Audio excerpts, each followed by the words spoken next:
Good day everyone, welcome to my channel. In today's video I'll be showing you how to download video and the app you'll be using to download your videos for your Instagram page.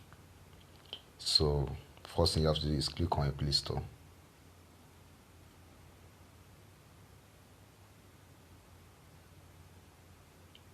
So you wait it to finish loading. So search for FastSave. So search for it. So as you can see, I already have it on my own phone. I've installed it on my phone, so I don't need to install it again. So if you don't have this FastSave on your phone, just make sure you click on it and download it and install it on your phone. So it will be easy for you to download video, the kind of video you want to be downloaded on Instagram for your accounts. So this is the video. I'll be showing you how to make use of it in the next and another video. Thank you everyone.